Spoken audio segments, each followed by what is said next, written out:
नौजवान साथियों, मेरे इज़्ज़तदार माँ और बहनों, बीबीगंज की और अतराफ अकनाफ के पंचायत से आए हुए तमाम हजरात का, ख़वातीन का मैं शुक्रिया अदा करता हूँ। आपका दिल की गहराइयों से खैर मुक़द्दम करता हूँ।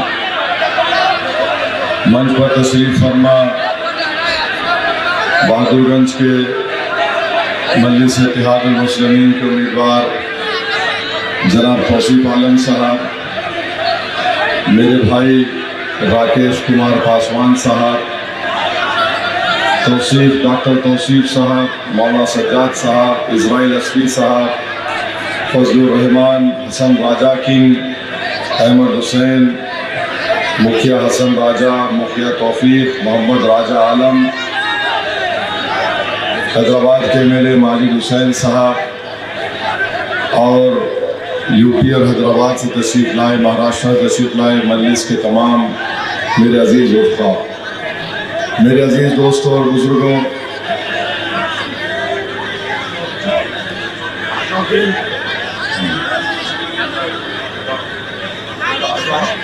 मेरे अजीज़ दोस्तों और बुज़ुर्गों, अभी आपने मजलिस के उम्मीदवार जनाब तौसीफ आलम साहब की तकरीर और भाषण को सुना। मैं आपसे ज़रूर वादा कर रहा हूँ कि इंशाअल्लाह ताला बीबीगंज रेलवे स्टेशन से जो सिलीगुड़ी और अरारिया को जो ट्रेन जाती है उसकी संख्या को बढ़ाने का काम और इसका सवाल मैं इंशाअल्लाह ताला 24 नवंबर से जो पार्लियामेंट शुरू होगी मैं इसमें इसका सवाल ज़रूर उठाऊंगा। मैं आपसे वादा कर रहा हूँ।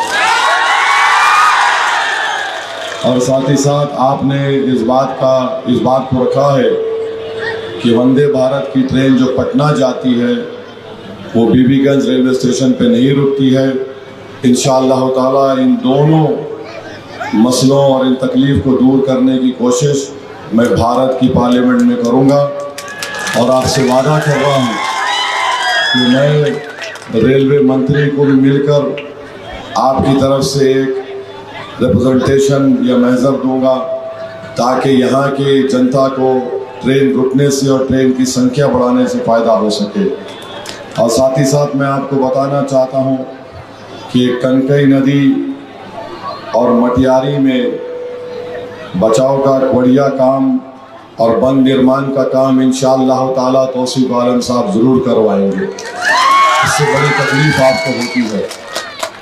और साथ ही साथ मैं आपको यही बता रहा हूँ कि बहुत से पिछले 5 साल पहले हमने बहादुरगंज की जनता से वादा किया था कि डिग्री कॉलेज बनेगा।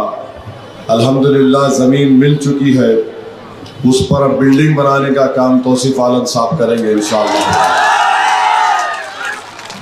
चौथी बात यह है, ये सीमांचल की सरजमीन है और आप जानते हैं कि मजलिस इत्तेहादुल मुस्लिमीन के लिए सीमांचल की ज़मीन पर बसने वालों के इंसाफ की लड़ाई ये हमारे लिए बहुत ही करीब और बहुत ही अहम लड़ाई एक सियासी पार्टी मजलिस इत्तेहादुल मुस्लिमीन के लिए है। और मैं हमेशा कह रहा हूँ, आज भी कह रहा हूँ और इंशाअल्लाह कल भी कहता रहूँगा, जब तक सीमांचल को इंसाफ नहीं मिलेगा भारत एक ताकतवर मुल्क नहीं बन सकता, बिहार एक विकास तरीन प्रदेश नहीं बन सकता। अगर बिहार को और भारत को मजबूत बनना है तो सीमांचल को मजबूत बनाना पड़ेगा, सीमांचल में विकास होना पड़ेगा। ये किशनगंज ज़िले में आता है। खुद बिहार सरकार कहती है कि यहाँ पर 50% से ज़्यादा बच्चे जो अपनी माँ की कोख में 9 महीने रहकर पैदा होते हैं, वो पैदा होते हैं तो 50% बच्चे मर जाते हैं। शिशु मृत्यु जो कहते हैं वो सरकार के आंकड़े बताते हैं। मैं आपसे वादा कर रहा हूँ कि इंशाअल्लाह ताला हम पूरी कोशिश करेंगे ताकि वो हमारी बहन और बेटी, उसको जब सदमा होता है अपने औलाद को 9 महीने पेट में पालने के बाद, जब वो बच्चा पैदा होता है या बच्ची पैदा होती है, एक उस तकलीफ़ को एक माँ ही जान सकती, कोई और इंसान इसको समझ नहीं सकता। मैं उन माओं से वादा कर रहा हूं कि इंशाअल्लाह हम पूरी कोशिश करेंगे कि आपकी ज़िंदगी में वो बच्चा और बच्ची पले और फूले और वो तरक्की करे और वो ज़िंदा रहे। बिहार सरकार के आंकड़े कहते हैं कि किशनगंज में और सीमांचल में पूरे बिहार में सबसे ज़्यादा बच्चे उनके जिस्म में खून की कमी होती है, जिसको अंग्रेज़ी में एनीमिक बोलते हैं। हम आपसे वादा कर रहे हैं कि इंशाअल्लाह ताला उन बच्चों के जिस्मों में खून को बाकी रखेंगे। और मैं अल्लाह को हाजिर नाजिर जानकर कह रहा हूँ, जिन जालिमों ने उन बच्चों के जिस्मों से खून चूसा है, हम सियासी तौर पर तुम्हारा खून चूस के तुमको कमज़ोर कर देंगे इंशाअल्लाह। हम आपसे वादा कर रहे हैं कि जो बच्चे स्कूल में नहीं जाते, बिहार में सबसे ज़्यादा स्कूल के बाहर बच्चे सीमांचल किशनगंज के हैं। इंशाअल्लाह ताला उन बच्चों के लिए माकूल स्कूल का इंतज़ाम करवाया जाएगा। मैं आपसे वादा कर रहा हूं कि गवर्नमेंट हुकूमत के आंकड़े बता रहे हैं कि 50% किशनगंज की जनता गरीबी की सतह दर से नीचे ज़िंदगी गुजारती है। इंशाअल्लाह ताला इस पर जंगी पैमाने पर काम होगा। मगर जिन जालिमों ने, जिन पार्टी के विधायकों ने यहाँ की जनता को गरीबी उनका मुकद्दर बना दिया, 11 तारीख के बाद सीमांचल और मजलिस इन तमाम नेताओं को उनकी ज़िंदगी गुमनामी में हम उनको शामिल कर देंगे इंशाअल्लाह ताला। मेरे अजीज़ दोस्तों और बुजुर्गों, मजलिस ये चाहती है कि पूरे सीमांचल में अरारिया और किशनगंज में किसानों की खरीदी का सेंटर यहाँ पर सरकार से खुलवाया जाएगा। ये मजलिस आपसे वादा कर रही है इंशाअल्लाह ताला। और आप जानते हैं कि सीमांचल में कोई इंडस्ट्री फैक्ट्री नहीं आती है। जितना तरक्की का फैक्ट्री का काम होता है वो या तो पटना के अतराफ में या राजगीर में होता है। आप मजलिस को सीमांचल में कामयाब करिए इंशाअल्लाह ताला। जो काम नीतीश कुमार, मोदी और तेजस्वी ने सिर्फ पटना और राजगीर के अतराफ में करवाया, वो सीमांचल में करवाने का वादा मजलिस इत्तेहादुल मुस्लिमीन आपसे कर रही। मेरे अजीज दोस्तों और बुजुर्गों, आप जानते हैं कि सीमांचल में नौजवान यहाँ से पलायन कर जाता। मैंने अपनी आंखों से देखा है। कई वक्त जब हम गाड़ी में सफ़र करते हैं सीमांचल में, कभी नमाज पढ़ने के लिए मस्जिद में रुककर नमाज पढ़ते हैं। नमाज पढ़ के बाहर आने के बाद हम क्या देखते हैं कि एक तरफ हमारी इज्जतदार बहनें और बेटियां और माएँ खड़ी हैं, दूसरी तरफ हमारे बुजुर्ग खड़े हैं और एक 8 साल से 13-14 साल के बच्चे खड़े होकर पुकारते हैं एक पतंग छाप है।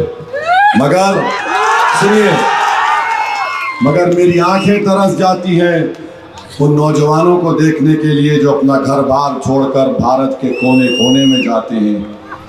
मेरे अजीज दोस्तों और बुजुर्गों, 1 करोड़ नौजवान सीमांचल का देश के कोने कोने में जाता है। बम्बई में जाता है, हैदराबाद को जाता है, दिल्ली, पंजाब, कोलकाता, उड़ीसा, तमिलनाडु चले जाते हैं। और मोदी जी बोलते हैं कि सीमांचल में घुसपैठी आता है। अरे मोदी जी, जब सीमांचल के नौजवान, यहाँ का युवा बोल रहा है कि अगर यहाँ पर सब होता तो हम क्यों जाते देश के कोने कोने में, वो बांग्लादेशी यहाँ क्यों आएगा? यहाँ कोई हारून का खजाना है क्या? हारून का कितना बदनाम करने का काम भाजपा करती है, देश का प्रधानमंत्री करते हैं कि घुसपैठिया का बात करती हैं। अरे पड़ोस में नेपाल है, नेपाल में बेवा को 4000 रुपये देता है। यहाँ पर आप भीख में 1000 रुपये एक बेवा को देते हैं। बताओ क्यों नेपाली यहाँ पर आएगा, क्यों बांग्लादेशी यहाँ पर आएगा? मगर शेरशाह वादियों को और सरजमीन सीमांचल पर बसने वाले लोगों को बदनाम करने का काम भाजपा करती है। हम इसकी मजम्मत करते हैं और करते रहेंगे इंशाअल्लाह ताला। ये देश के प्रधानमंत्री से पूछा जाता सीमांचल में तुमने क्या किया, तो बोलते घुसपैठ के आया। अरे देश का प्रधानमंत्री तुम हो, गृह मंत्री अमित शाह तुम्हारा है, मुख्यमंत्री नीतीश कुमार तुम्हारा है। तुम्हारे नाक के नीचे कैसा घुसपैठी आ रहा है यहाँ पर? मगर सीमांचल को, किशनगंज को, हमारे शेरशाहवादी भाइयों को बदनाम करने का काम भाजपा कर रही है। और कांग्रेस हो या राजद हो, वो गूंगे अंधे बन जाते, इसका जवाब ही नहीं देते। और जवाब देने वाले का नाम असदुद्दीन ओवैसी है, जो उनको बेबाक और बेखौफ होकर हम उसको सच्चाई को बयान करते हैं। तो मेरे अजीज दोस्तों और बुजुर्गों, हम आपसे अपील कर रहे हैं कि तौसीफ आलम साहब को आप कामयाब करिए।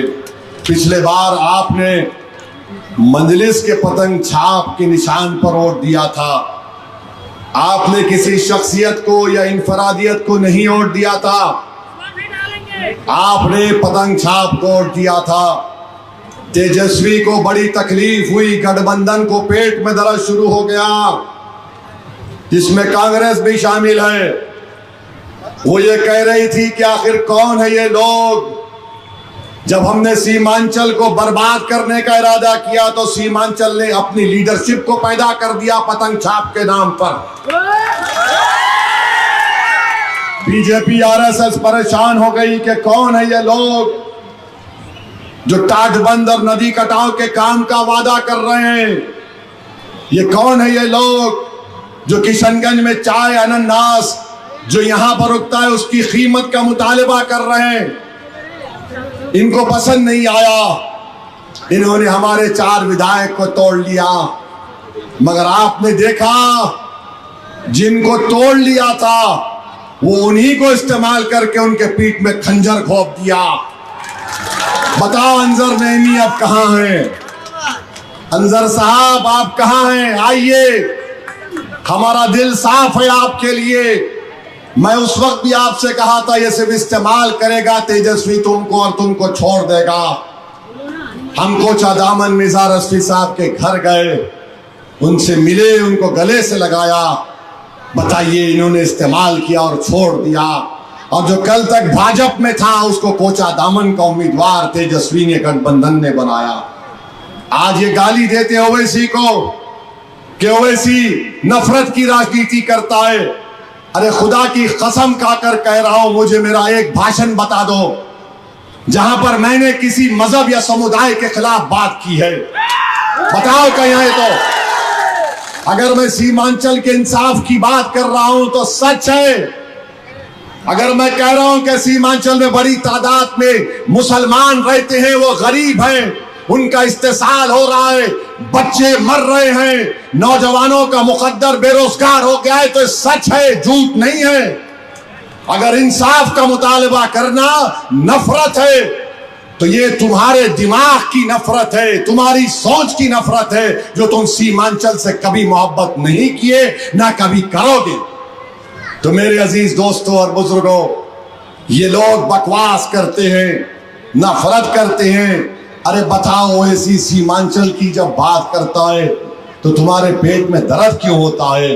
क्या ये बात सच नहीं है? गठबंधन के लोगों, नरकटियागंज से दीपक यादव को तुमने टिकट दिया। अभी फोन खोलो, गूगल पर दीपक यादव का नाम लिखो, उसकी फोटो आएगी कि विश्व हिंदू परिषद से उसका ताल्लुक है और वो तलवार बांट रहा है। तलवार बांट रहा है तो क्या मुर्गी को काटने या बकरे को काटने के लिए तलवार बांट रहा है? बताओ तेजस्वी, हमको तुमने चरमपंथी कहा, तुम्हारा कैंडिडेट तलवार बांटता है। हम इंसाफ की लड़ाई लड़ रहे हैं, हम कलम देना चाहते हैं यहाँ के बच्चों के हाथ में, तलवार नहीं देंगे, ना कभी दे सोच भी सकते। हम स्कूल बनाना चाहते, नदी के कटाव को रोकना चाहते, किसान को उसकी कीमत दिलाना चाहते, और तुम तलवार बांटने को टिकट देते हो। बताओ गठबंधन वालों, तुम्हारी एक एक बात खोल खोल कर रख दूंगा। तुम मेरी सच्चाई और मेरी जबान का मुकाबला तुम क्या, तुम्हारे बाप भी नहीं कर सकेंगे, याद रखो। तो मेरे अजीज दोस्तों और बुजुर्गों, 11 तारीख के दिन बीबी नगर की जनता से हम अदबन अपील कर रहे हैं, और हमने हमारे भाई राकेश पासवान साहब से भी कहा, आपको जो तकलीफ है हमको बताइए, डायरेक्टली हमको बताइए, और हम इंशाअल्लाह तौसीफ आलम और हम मिलकर उस तकलीफ को दूर करने का काम करेंगे। बहुत से लोग आके एक कोई नेता है बोल रहा है कि ओवैसी सीमांचल का नहीं है, बहरूपिया है, इसकी जात क्या है, इसके पास जमीन है क्या? अरे सुन, मेरी जात वात नहीं, मेरा दीन इस्लाम है। पूछता है कि मेरी जमीन क्या है? सुन, पूरा सीमांचल मेरा है, तेरे बाप का नहीं है बोल रहा हूं। हमको बोलता है अरे ये जबान बहुत दराज है, तू गूंगा है, अभी बच्चा है, दूध के दांत तेरे नहीं निकले। बकवास करता है इसकी जात क्या है, ये सीमांचल का नहीं है। अरे मेरे भाई, जब अल्लाह ने हजरत आदम अलैहिस्सलाम को दुनिया में भेजा तो हम तमाम के सारी कायनात के अब्बा पहला कदम कहां रखे? तो बाप का जमीन हुआ नहीं हुआ? अब तुम बताओ, तुम कहां से आ गए? हमारे पप्पा की जमीन में हम नहीं आए तो तुम आओगे क्या? बकवास करते हैं। अरे सामने ठहर के बोल के देखो, वक्फ का कानून, काला कानून मोदी ने बनाया। हम प्रोफेसर साहब से पूछना चाह रहे, प्रोफेसर साहब, ट्रिपल तलाक का कानून जब पार्लियामेंट में लाया गया था, मौलाना असराउल्लाह कासमी, अल्लाह उनकी मग़फ़िरत करे, उनको प्रोफेसर साहब, तुम जिस पार्टी का टिकट लेकर आए हो, ट्रिपल तलाक के वक्त मौलाना असराउल्लाह कासमी देवबंद के आलिम दीन, देवबंद के शूरा के रुकन, उन्होंने कहा कि मेरी पार्टी ने मुझे ट्रिपल तलाक के कानून पर तकरीर करने नहीं दिया। वो वीडियो आज भी है मौलाना का। प्रोफेसर साहब, तुम तो ये पार्टी, वो पार्टी, ये पार्टी, ये पार्टी, पांच पार्टी का पानी पीकर तुम ये पार्टी में आए हो। और हम जो है ना प्रोफेसर साहब, हम एक ही पार्टी में हैं, एक ही उसको मानने वाले हैं। हम ना इधर जाते ना उधर जाते, हम सीधा सिराते मुस्तकीम की तरफ जाते। तो इनको तकलीफ मौलाना असराउल्लाह कासमी को बोलने नहीं दिया और हमको बोलते हैं, ये बहुत बोलता है। अरे याद रखो, अख्तरुल ईमान ने सही कहा था, जब निकाह होता है तो बोलना पड़ता है ना, दूल्हे को भी बोलना पड़ता, दुल्हन को भी बोलना पड़ता। कबूल है, कबूल है, नहीं बोले तो तुम कैसा है दुनिया में बताओ। मैं मजाक नहीं है, सच में। काजी साहब बोलते, बाबू आपको कबूल है? तौसीफ भाई आप भी बोले ना कबूल है। देखिए तौसीफ भाई तो सुना ज्यादा बोल दिए थे, हम बोलते बोलता बहुत है।